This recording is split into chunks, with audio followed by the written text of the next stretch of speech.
You are now listening to Chakras and Shotguns.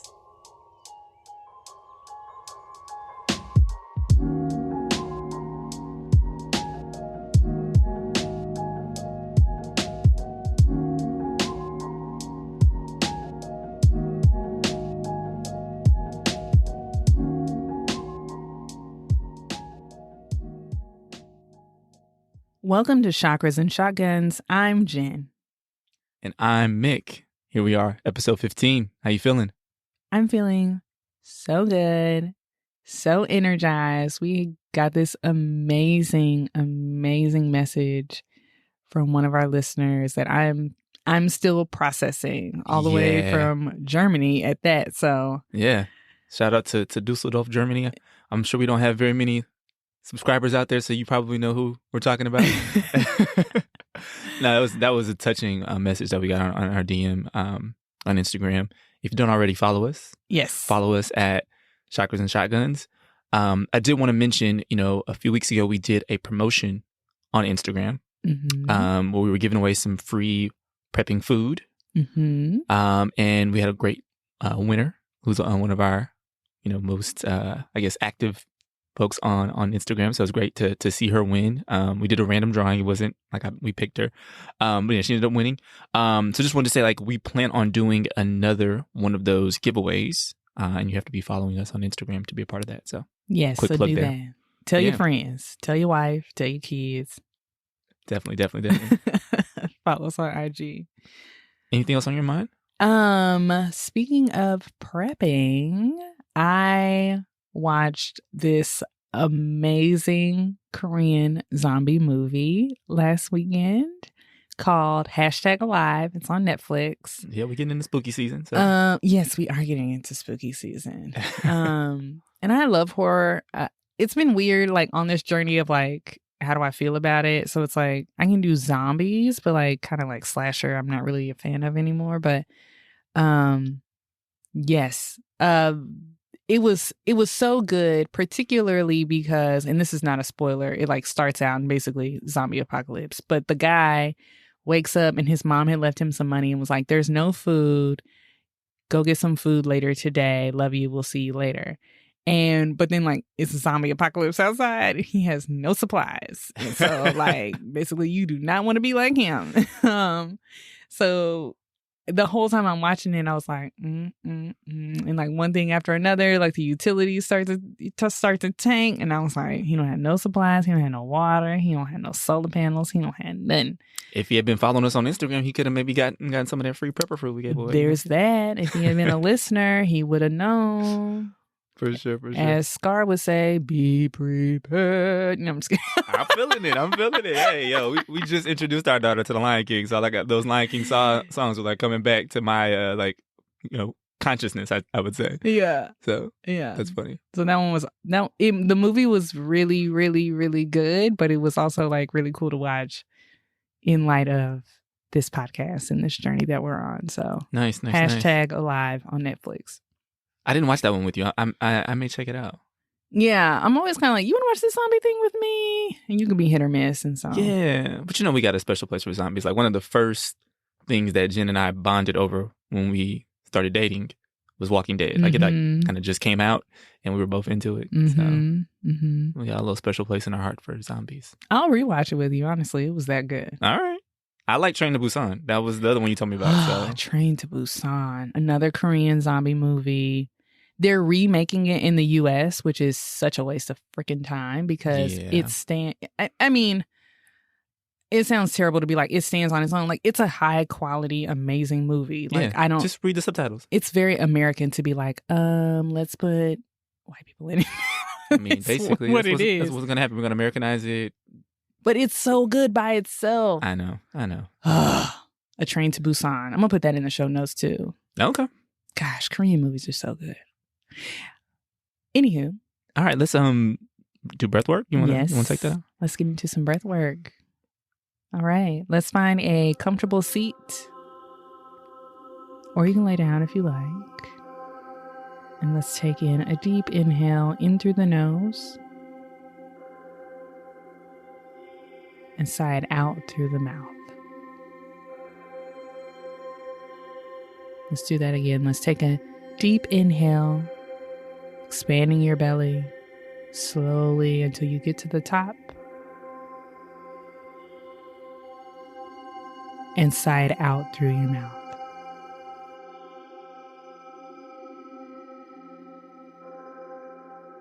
Last one together. Let's take a deep inhale in through the nose. And this one, we're going to seal the lips and exhale out through the nose. Now that we're aware of our breath, I want to take some time to do a little visualization exercise. And I want you to imagine something that you really, really want. It could be a new job. It could be a new car. It could be more energy, more time. It could be a new pair of shoes, maybe some J's, Mick. And I want you to imagine how you feel with whatever that thing is. I want you to see yourself in your car. I want you to see yourself in your new shoes. See yourself at that new job. Feel yourself bursting with energy as you're trying to tackle on so many projects that we have going on. And as we're visualizing that, I want you to let yourself smile. I want you to physically let yourself have a smile break out onto your face.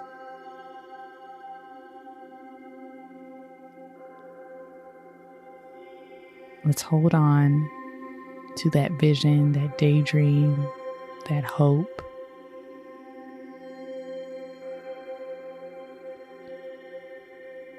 We'll take one more big inhale in through the nose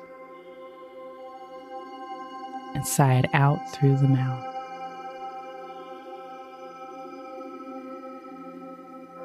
Slowly open your eyes and we'll continue on with the show. Nice. Thanks, Jen. That was great. You're welcome. So you want to jump into our topic for today? Yes. So today we're talking about a really juicy topic, abundance. And usually the word association with abundance and with abundance mindset, people start thinking about money. Okay. Money, honey. That's what our oldest, we have a joke. I was playing with her and I was pretending to be a delivery person and she didn't pay me. And I was like, "Where's my money, honey?" So. And then she repeated it over and over again. So it was like, "Money, honey." So when I was working on this outline and like working out, what we were going to talk about in this episode, I even used a green pen, okay? Because cash rules everything around me. No, I'm just kidding. But let's get into it.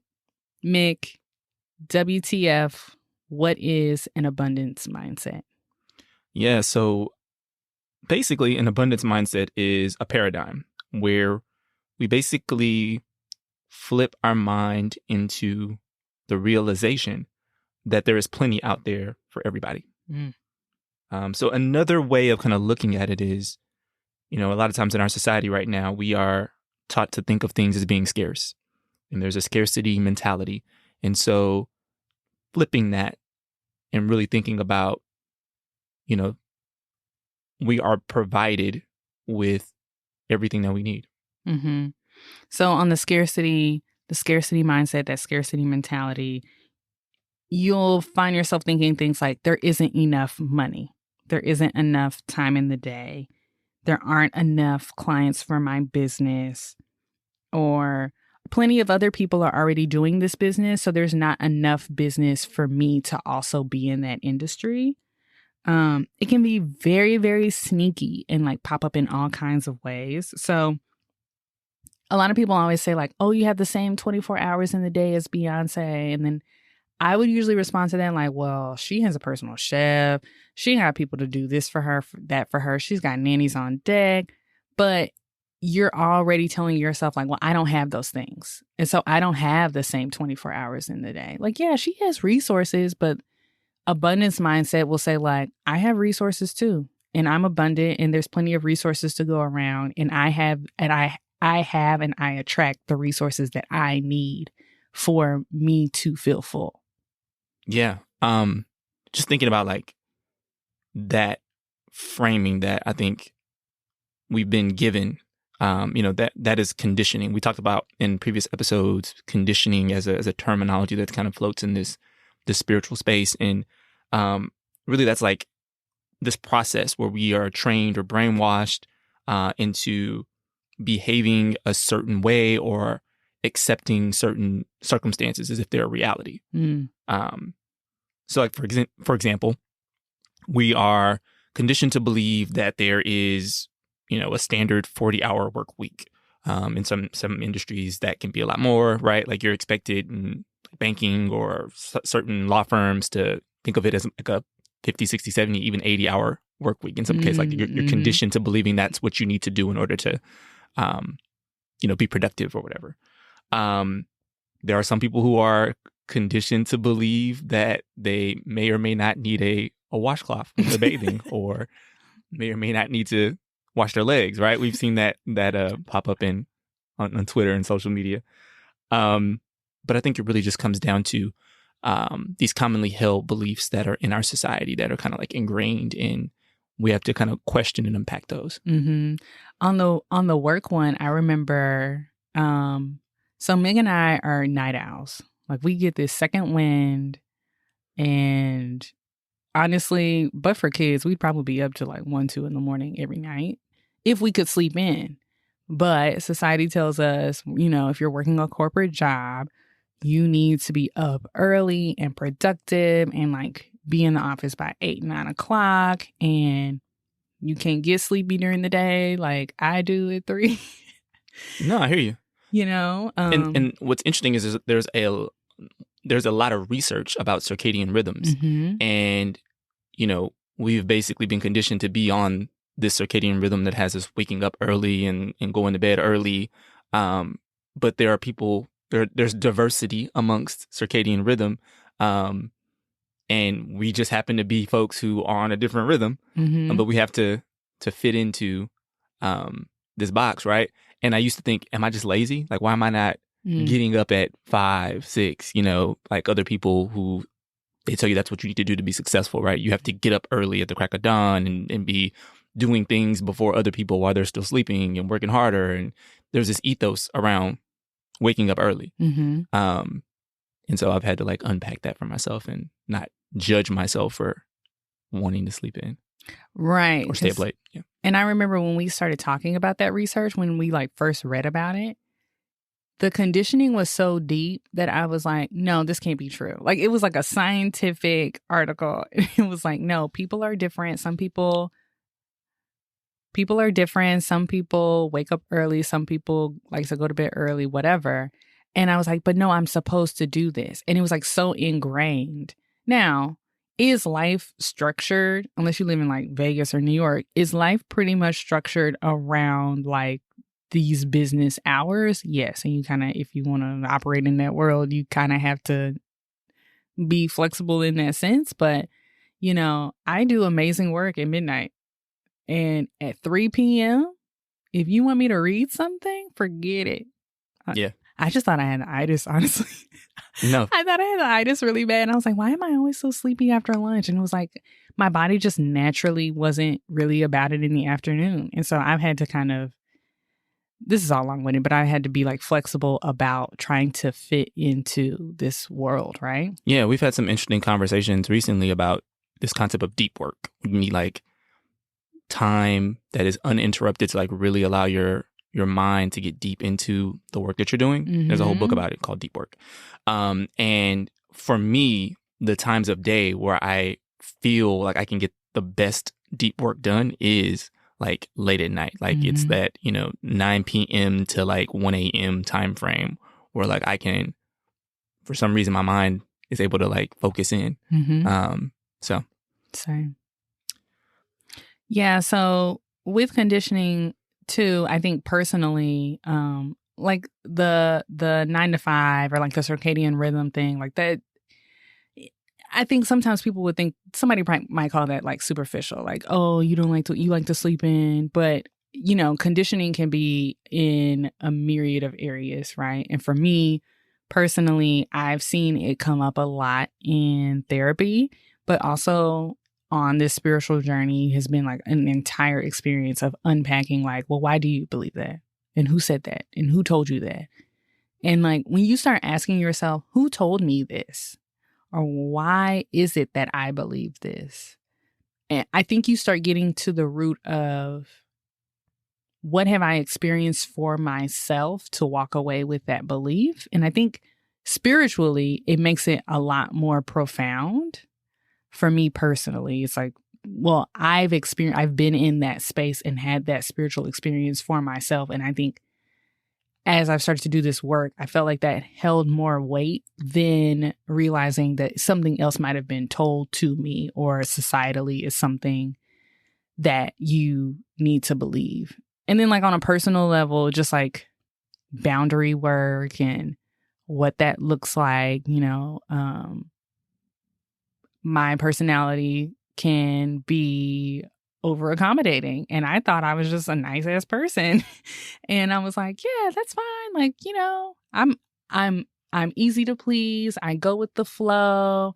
I'm accommodating. None of these are bad terms, right? Until you experience someone who might take that kindness for weakness or use it to exert control.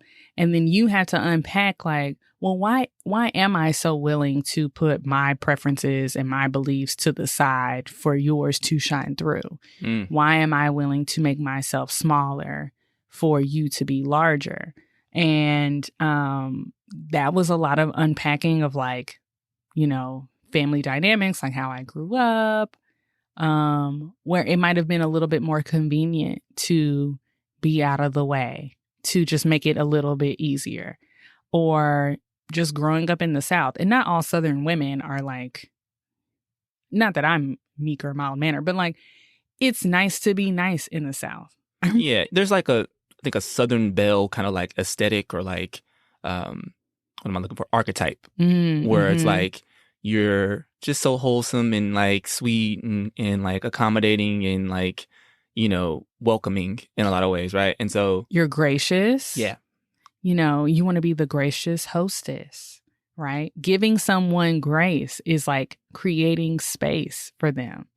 And sometimes that's creating space for people to not act great to you. Or, are you also asking for others to give you grace? Do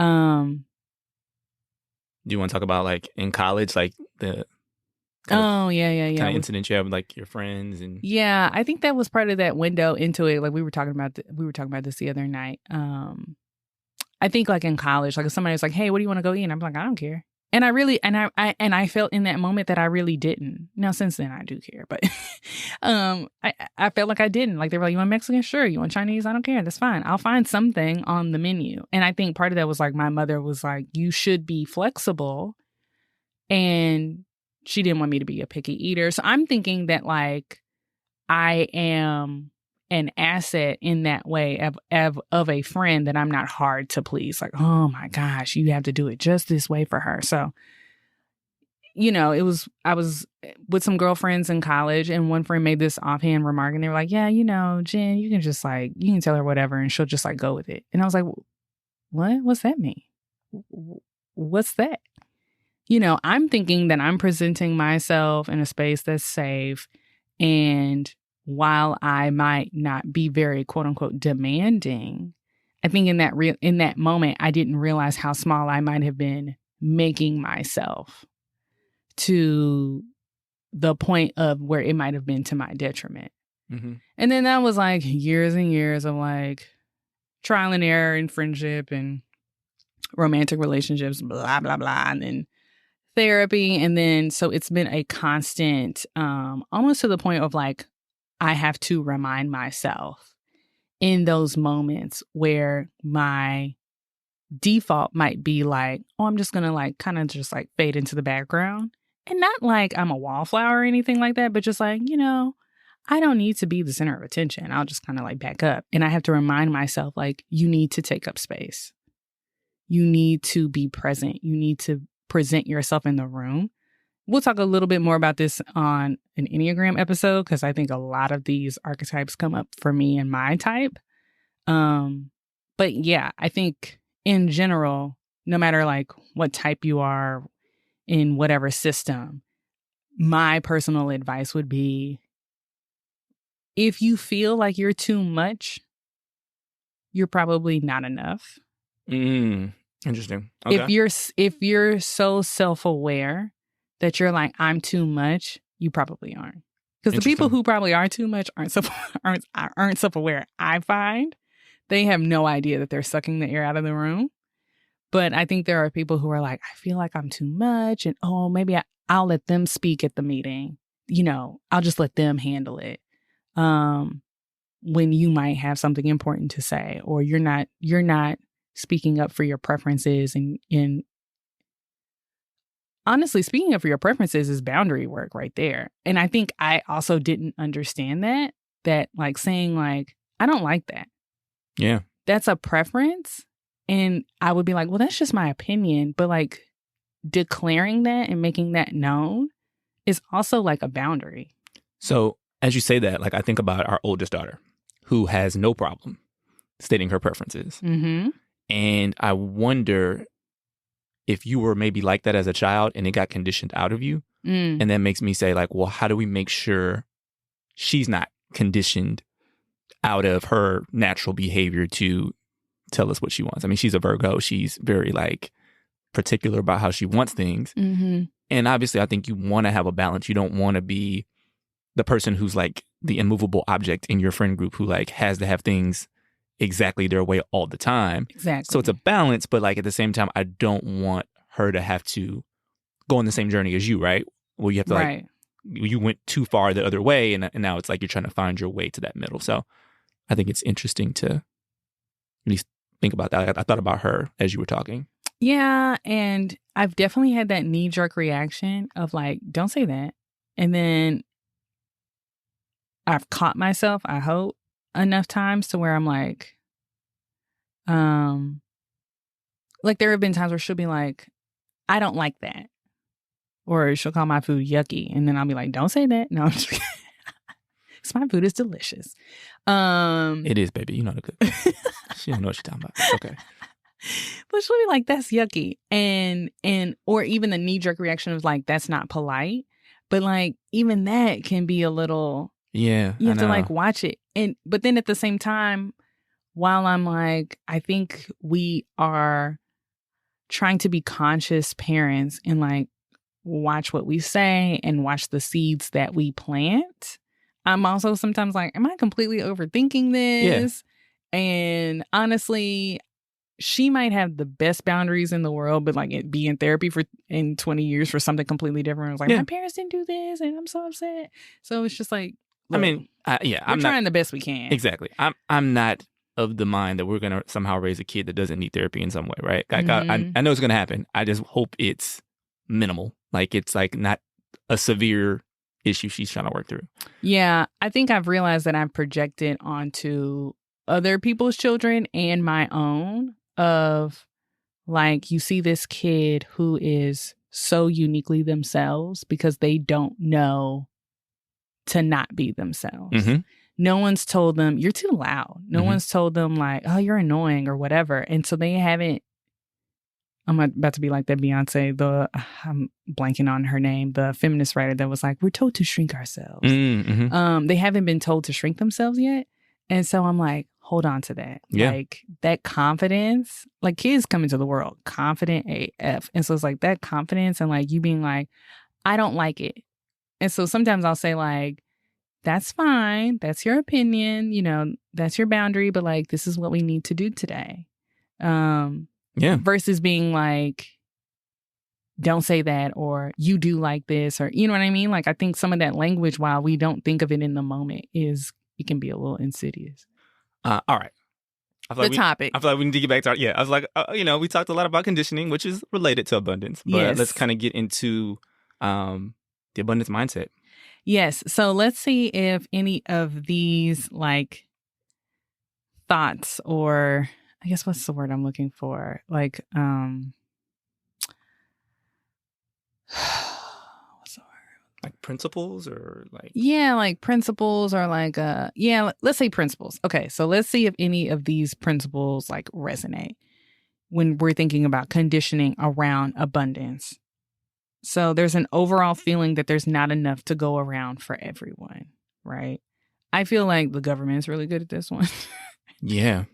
Of just like, oh, we don't possibly have enough money. But like, let's increase the defense budget by like billions of dollars. Yeah. But we couldn't possibly pay for your children to have free school lunch.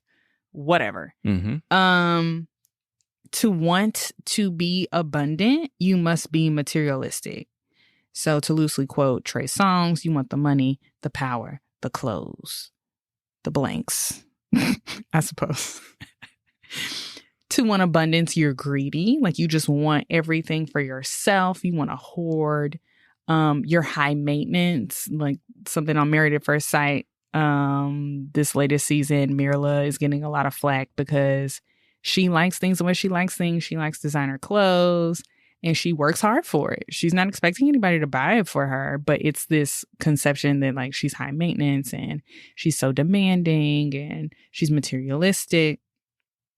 Also, why do you think that you deserve more? Why do you think you deserve more money? Why do you think that you deserve more clothes, or you deserve a nice car, or you deserve a better job? Like, who are you to think that of yourself? Like, why aren't you happy with what you have? Don't you have enough? And then the last one, of course, is money is the root of all evil. And that one is actually a misquote of the actual Bible verse, which is the love of money is the root of all evil. So some of these remind me of our sacral and heart chakra episodes, actually. Like the sacral, we were talking about desire and like feeling desire, like letting yourself want something, you know, desire something. And I think, and with the heart chakra, you know, you're talking about how you give and receive love and like letting yourself receive something. And I think sometimes some of the things that hold people back in the abundance mindset is that like, I don't deserve to want a nice bag because I have this going on, I have that going on. Even though it might bring me a lot of joy. And even though some people might think of it as like a trinket or something small, I don't deserve that. And that's really kind of sad because life is short, you know? Who says that you can't take a nice trip? You know, people will be like, oh, I wouldn't spend that much money on travel. But like your heart's desire is to go be in Bali. And that's where you just feel like you need to be there. Like, who says that you can't do that? Who is telling you that? Who says you can't just pick up and move to LA? That part. Yeah. So those are some of the things that I think come up for a lot of people when they're talking about like abundance, like, oh, you just want money. You just after the money. And it's like, well, not necessarily. Like it's, I think you have to unpack your reasonings behind it and what you're aiming to achieve. Absolutely. As you were kind of reading those statements, those principles, you know, they resonated with me for sure. I think in the past, I've kind of struggled with this whole like abundance mindset, right? When I first kind of heard about it, I thought it was like wishing on a star, throwing a coin in a fountain and making a wish and kind of just hoping that things were going to work out all right. Without like actually having to like put the work in, you know what I mean? It just seemed like a fairy tale, like the genie was going to grant my wishes and like, it just seemed absurd. But I think, I spent some time just kind of thinking about it. I went back to scripture actually. So growing up in the church, I remember the scripture, and I had to go look up before the episode what the actual scripture was. I wasn't one of those like those Bible nerds who like had a bunch of scriptures memorized, but I remembered the words. I just didn't remember which one it was. And so it's Mark 11:24, and it says, "Therefore I tell you, whatever you ask in prayer, believe that you have received it, and it will be yours." All right, so it's like these principles are showing up in a lot of different places. Right there in the Bible, you're being told that if, you believe and have that mindset that the things you desire, the abundance that you want is available to you, it's yours. Mm-hmm. And we've, spent a lot of time recently talking through the chakra episodes and talking about auras and energies and how your energy vibrates and what you can attract. Those are all things that are written in The Secret, which is all about the law of attraction. Mm-hmm.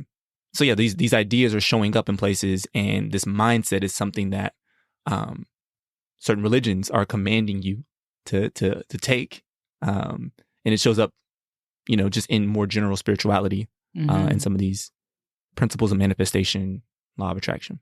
I remember when The Secret came out, and I was like, "Oh, what is that? My Jesus don't like that." And I was like, "Don't bring that around here." And then you would hear a lot of people talking really bad about like the Joel Osteens, the Creflo Dollar. Why is his last name Dollar? But Creflo Dollar, and like this prosperity evangelical kind of situation. Yeah. And it was like, honestly, like coming at it on this side of like in 2021, it's also kind of it's kind of I'm like stuttering because it's like it's so ridiculous that people are like, how dare you preach that God wants me to be abundant? Yeah. I think where I have been trying to wrap my brain around like my new mindset, and like I used to judge those pastors for sure. Mm-hmm. I think my issue was, I don't know, it's tough. I feel like my abundance mindset is saying like that is not my business, basically. like don't worry about what they're doing with their money, right? Like focus on what you got going on. But like I just remember in high school, a friend of mine went to this church and she was talking about how like there was a helicopter that used to fly this pastor around town, and he had a Benz that like would just take him from the helicopter to the door of the church, and that's all the Benz did. It just sat outside and did that, and I was just like, that seems like such a waste. Mm-hmm. You know what I mean? And like, I'm still trying to figure out how to square that with my new abundance mentality. Like, do I still feel like that's a waste, or like, I don't know. I'm having a hard time with it even still. Like, what's my personal philosophy on that? I don't know. Yeah, I think on that one, and I think this is like the crucial point about abundance mindset, is that someone might be listening to the episode and they were like, okay, well, shoot, let's go by the bar. Let's go to the mall, YOLO, let's go spend a bunch of cash. But you're also supposed to be a good custodian of the resources that you have and the resources that you've been given. Mm-hmm. And so was that pastor being a good custodian, having a $50,000, $60,000 car, wait to just drive him a short distance? Like, sustainably, that was a terrible idea. Like I said, I don't know if I should judge him or not. That's what, like, it feels like it should almost be like, that's none of my business. Like, let that man do with his resources that he's been given what he wants to do with those resources, and I need to like focus on my resources and how I'm deploying them and how I'm circulating the cash I've been given. Yeah, that's true. I don't know. Like I could go either way. And also like in this whole like mindset of like vibrating higher and like high vibrational thoughts, is me even thinking about and judging that what's going on over there, keeping me on my path of high vibrational living, right? So yeah, there was something on a podcast. It was on this topic that I had listened to a few months ago, and the host was saying like her partner, he would see like a rich person driving. He was like, "Oh, that rich person's an asshole," and she was like, "Don't say that, because if you're putting out there that all rich people are assholes, why would God give you anything? Like, why would God give you that type of abundance? Because why would I invite you to be an asshole?" Yeah, your energy is vibrating in a way that's repelling what you feel is negative. And in that sense, you're saying being rich is negative. And so your energy is actively repelling being rich. The true secret is assholes are everywhere. They are very socioeconomically diverse. I also wanted to talk about this from like a generational lens because Mick and I are millennials, and society is constantly telling us that we should not, as millennials, find any materialistic joy. It's a lot of gaslighting. It's like we're responsible for the housing collapse because we have too many student loans, but we're not paying off the student loans because we're eating too much avocado toast, which is causing an avocado shortage. And we should really stop getting our Starbucks once a day and save that money because $5 times 7 days a week is $35. And if you want, it's just like, can I live? Can I live? If we've learned nothing from the past, it's almost 2 years. Yeah. Life is short. Yo, don't get me started because I'm going to be like, Boomer, college was $500 a year when you were going. Let's not do this. But sorry, that's low vibrational. Let me go back to looking at these crystals. Like this pyrite in front of me is looking them real nice and abundant. Let me focus my energy. Back over here. I think people are out here working 2-3 jobs trying to make ends meet. Healthcare costs are going through the roof. Housing is going through the roof, whether you're trying to rent or buy, right? And if I can't go to a restaurant and have a beautiful piece of avocado toast, preferably with like a little cherry tomato, a little red onion, a little sea salt, maybe a little olive oil drizzle, a little cracked pepper, then what is life for? That's how I feel about it. Yeah, that's interesting. I wanted to talk a little bit, when we first got married, we talked about how I was like very much buried in our financial spreadsheet that I had created. Oh my God. Probably look at it like 3 times a day. I was monitoring every penny. And my wife was an intuitive budgeter and she just kind of looked to see how much she spent and whatever it felt like in her gut. And I was like, that's crazy. And I'm about to, honestly, I'm about to start humming like a Negro spiritual if you don't get on. So anyway, I, in the last year, have, really started to more actively embrace the abundance mindset. And I don't look at our spreadsheet. I probably look at it every 2 weeks as opposed to like 3 times a day like I used to.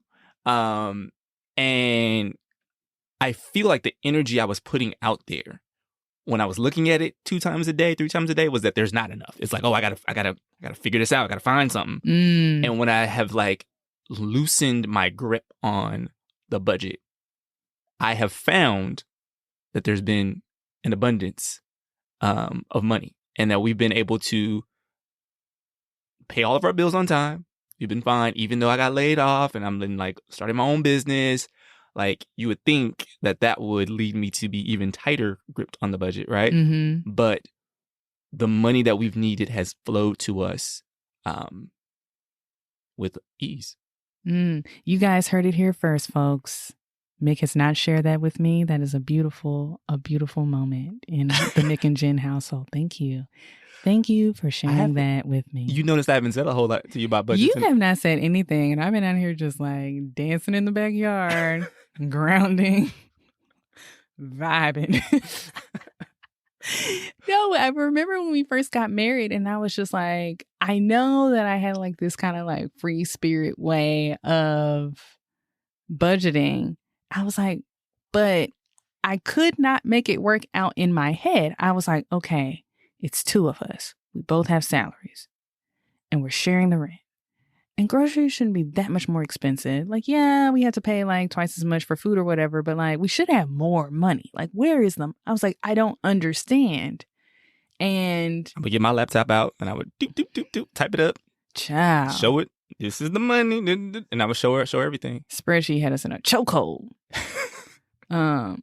And I remember when I first started hearing about abundance mindset and I started like listening to different podcasts and kind of exploring like how scarcity mindset was popping up in my life. And I started telling Mick some of these principles.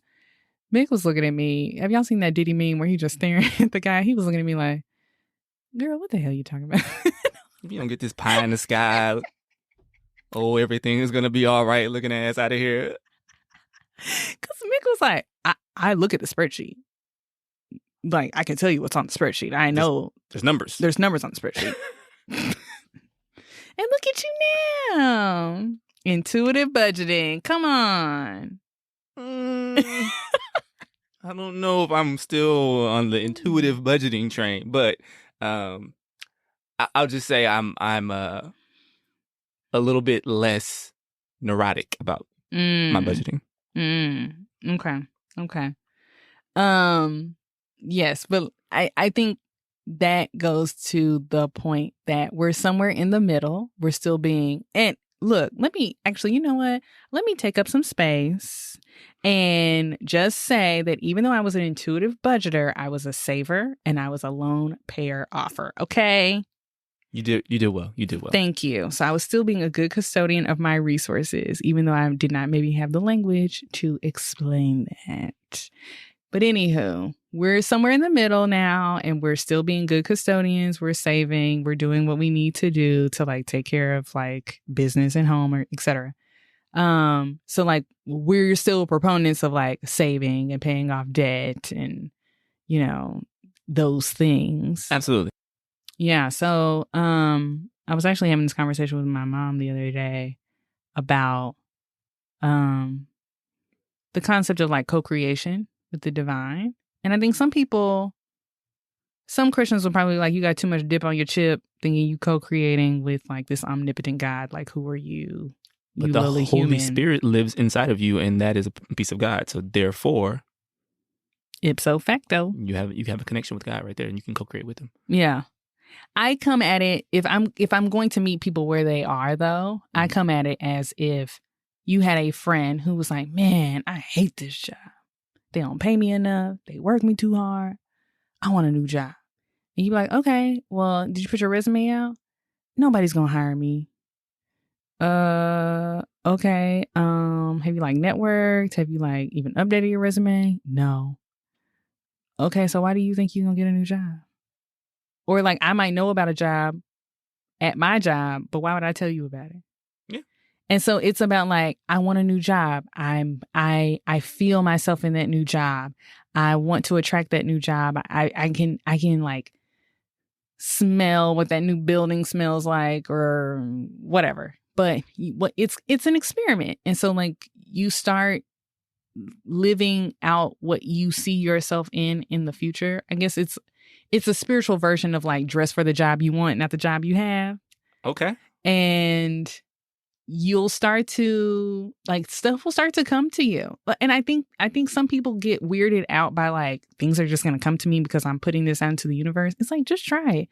Life is an experiment and see what happens. And so you might start getting unexpected money. You might get a raise that you did not ask for. You might, someone might be like, hey, I saw this job and I thought of you. Or somebody buys you that bag that you wanted. I don't know. Absolutely. I mean, this all goes hand in hand with like prayer and meditation and visualizations and all of those things. It's really just the energy you're putting out being returned back to you. Mm-hmm. So I think it's also important to just kind of be mindful of the words that we use when it comes to thinking about like an abundance mindset. So common things folks say that I think we should work on not saying. So when I save enough money, I'm going to take that vacation. I'm trying to find more time to do that hobby. I can't get more than 6 hours of sleep at night. So when you say things like that, you're kind of affirming to the divine, to the universe, whatever you want to kind of put into that blank, you're affirming the energy of scarcity and that you won't achieve those things. So instead, say things like, I'm taking that trip, whether it's to Bali next summer. I'm going to do my hobby 3 times a week. I'm going to have deep, restful sleep every night. It's subtle, but you need to believe that you're a participant in your own reality. You want to make sure that you're affirming your role in your own life and that the energy you put out can be returned back to you. Mm. So I would close with, if you needed someone to tell you today, let Jenn tell you. Buy the bag. buy the shoe, buy the flight, take the trip. Give yourself deep, meaningful, beautiful joy. Gift yourself that. Give yourself luxury if that's what you want. It's okay to want to be bougie. That's fine. Because, like I said, life is short, carpe diem. However, all of that being said, be a good custodian of your resources. Please do not have your baby at home crying all alone on the bedroom floor because he's hungry, okay? Thank you for that, Jenn. Before we go, wanted to close out with a segment on our book club. So Nick and Jenn's book club, where we share books that we think are awesome for this spiritual as well as preparedness journey. So today, since we're talking about abundance, I wanted to share a great book that I read earlier this year. The title of the book is Rich and Righteous: Spiritual Secrets to Mastering Money, Manifestation, and Your Mind. The author is a great brother by the name of Julian Gordon. Why I love this book. So he breaks down each chapter. He kind of covers a scripture from the Bible that really reinforces why we as children of God are meant to be abundant and prosperous. He talks about material wealth versus spiritual wealth. He talks about the right way to use your imagination to manifest what you want, the abundance that you're looking for, why we shouldn't be chasing after money, what it means to really circulate money, why money wants to circulate. It is a currency that wants to move around like electricity. He talks about that. He talks about why wealthy people don't carry a lot of cash. The majority of these billionaires have their wealth in assets and why it's important to acquire assets. Why you shouldn't say things like filthy rich. We talked about this earlier on this episode. When you attribute negative words to being wealthy and rich, you are pushing those things away from your life. And, I just think it's a really great book to help you with this whole abundance mind frame and thinking through how it fits into your spiritual practices. I actually plan to reread the book soon. It's a great read, but it can be kind of dense. You have to take notes, and I have highlights and all kinds of things. There's a workbook with it. I think it's just a great resource. You should check it out. Go to Julian's website. It's moneyandmanifestation.com, and check that book out. All right. As always, we've talked about a lot of things today. It was so lovely being here with you. Please check out our show notes where we drop links and little tidbits of stuff that we talked about in the podcast so you can find it later. And as always, if you have a question, you have a dream, feel free to reach out to us at chakrasandshotguns@gmail.com. Namaste.